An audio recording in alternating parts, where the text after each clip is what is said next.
global carbon price would be an efficient tool for stopping global warming.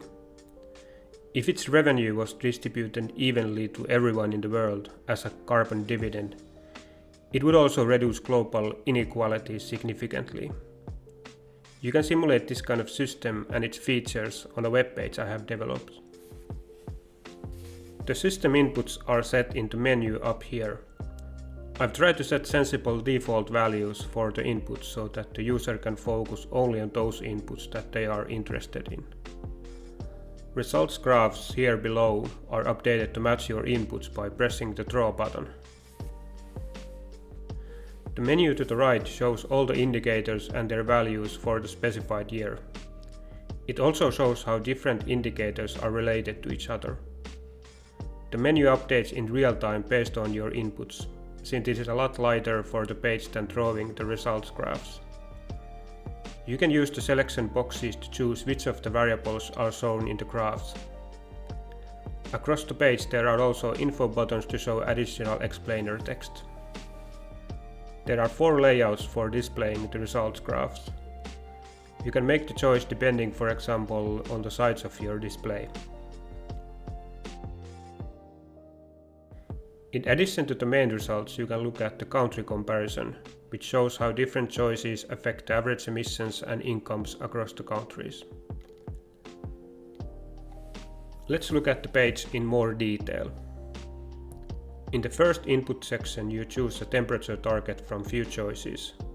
The corresponding carbon budget defines the amount of net CO2 emissions we can produce, taking the sinks into account to stay within the temperature target. The next inputs control how fast the carbon budget is depleted and what is the balance between the fossil emissions and different sinks. The sink progression reacts to user choices so that the chosen budget is not surpassed. Carbon budgets are calculated for CO2 emissions, but by default the non-CO2 emissions such as methane are also included in the model.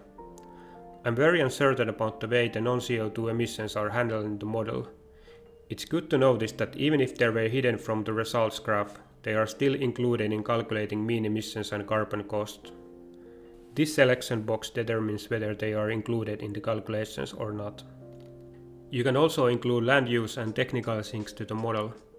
I'm even more uncertain about how they are handled and therefore they are set off by default. Any feedback regarding them is very welcome. In the second input window you can choose how the world population develops from some UN population scenarios.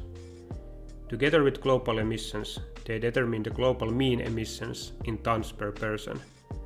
This helps to better show how demanding it is to reduce emissions for all of us as individuals. In the user emission section, you can set yourself an emission path. You can evaluate your emissions with online carbon footprint calculators, for example. You can also use your country's emission path as your own emission path or in general as a reference path and then adjust your emissions based on whether you think you have higher or lower emissions than the national average and if you believe that you can lower your emissions more than the average. It's good to understand that the majority of emission reductions will happen automatically without any choices by the individuals, as electricity and heat production and industries give up on fossil fuels, as they become less profitable compared to clean alternatives as the carbon price increases. In the last input window you are supposed to set a carbon price path that is adequate to reach the emission path. It is difficult to estimate the adequate path and you should try out different values to see their effects. The default values draw loosely from the IPCC report. The global carbon price could be achieved through carbon taxation or emission trading system. The method does not matter too much. With the choices for emissions and the carbon price, we get the most interesting part of the results, which shows the system's carbon costs. By factoring in the carbon dividend from the collected and distributed revenue, we get the net costs. At the global level they are at zero because the average person's carbon cost equals the dividend. The redistribution also means that everyone has an equal right to carbon emissions. However, there are few ifs and buts. First of all, if we take into account growing the land sinks and technical sinks, according to my current reasoning, they only produce cost and don't generate revenue. Therefore, they will reduce the size of the carbon dividend, if they are financed from the same revenue as the dividend.